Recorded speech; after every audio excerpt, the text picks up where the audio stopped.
Now, over the past 50 years, James Bond has driven some of the coolest and the fastest cars, from the Bentley to the iconic Aston Martin. Now, here to help bring you 7 cars that can make you look and feel like 007 is our own Dan Neal. He's right here with me. Hi, Dan. Hello, Wendy. How are you? I like that. You're channeling your inner Bond. Let's start with number 1, the Tesla Model S. Why would Bond be in this car? Because Bond's a creature of the future. You know, he always has the latest and greatest toys, and I think it's fair to say that this is the most futuristic vehicle available on the road today. It's also beautiful, sleek, lovely. Got a great brand name, you know, super smart, and it goes like a bat out of hell. From 50 to 120, there are very few bad guys that are going to catch Bond in the Tesla Model S. And this is an electric car, so he's basically going to have a fancy gadget to recharge him at any point, I assume. Yes, well, you never see Bond at a gas station, so, you know, you have to suspend disbelief with regard to the recharging as well. I mean, you know, Daniel Craig would look silly there swiping his credit card there on Long Island, you know, and just, you know. Very good point. 17-inch touchscreen, though. He would like that. Let's move on to the Porsche 918 Spyder. This isn't out yet, but you think James would like this? Yeah, I think James Bond needs big caliber armaments on the road, and this car will be monster. It has a 500 horsepower V8 in the middle of it, and then it has 200 horsepower of electric torque vectoring in front. Goes like crazy, very sexy, very beautiful, the most advanced and the fastest Porsche ever be made, and really a high watermark of that kind of technology. Dead sexy. He would have to get approval from back home, though, to spend on this. We're looking at around $845,000. I mean, he wrecks it, you know. That's a chunk of change. Are you kidding me? Have you seen MI6's budget? I mean, you know, they throw money at the problem. All right, he's good, he's good. And if he's looking into the future, there's also an Acura NSX you found for him. Right, also, again, very similar in configuration to the Porsche. Both these cars are sort of adjuncts of these companies' racing campaigns. Both these cars will be raced.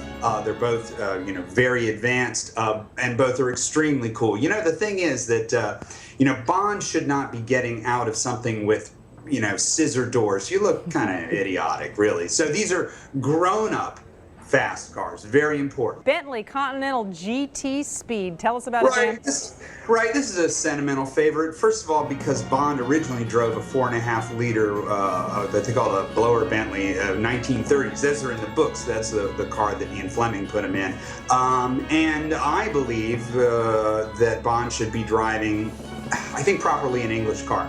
This is the fastest Bentley ever made. It's dead cool. Look at it. It's big. It's bad. It's definitely a Bond-like car. 0 to 60 in 4 seconds, I hear. That sounds pretty Bond. Yeah, and then it's a very fast escalator to 200 miles an hour. All right, Bond in a German car, the Audi R8 5.2 FSI. Decode that for us.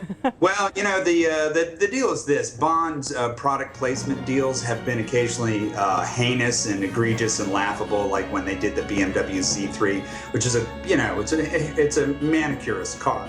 And but Bond's driving it, right? So it's supposed to be fast. Right. Yes, that's my thought about that. I think your thought. Yeah. You can have a German car and it's okay, and it's also beautiful, fast, very sexy. All right, Daniel, we like you for your opinions too. These are Daniel's opinions. The McLaren Spyder. Tell us why Bond would be in that. Wait a minute, Wendy. What was that supposed to mean? Are you distancing yourself from my opinions? Had to throw that in there. Company policy. Everyone knows that. Now, regarding the McLaren's also British built, and it is the best handling sports car in the world. What does Bond need out of his cars? He needs evasion capability. Nobody's going to catch you if you're driving a McLaren 12C Spyder, and it looks amazing. Now, what about finally a Mercedes? You've picked a special Mercedes for James Bond. What is that? Yeah, this was a late-breaking entry in our list. It's the 300 Mercedes SLS Roadster. The car became famous as the latter-day Gullwing, and then they made a convertible out of it, which is great because the convertible is actually quite a bit easier to get in and out of. If Bond is going to seduce Bond women, not girls, Bond women, you just can't ask them to fold themselves into a Lamborghini. That is not arousing. This car, easy to get in and out of, hugely masculine, not to put too fine a point on it, a very long, large, oversized hood. You know, you get the idea. Oh, Dan Neal, this is why we have you with us at the Wall Street Journal. You can use terms like this. You can also play the ukulele. Could you just serenade us and take us out of the segment here? I can try. Let's see. I think good. Well,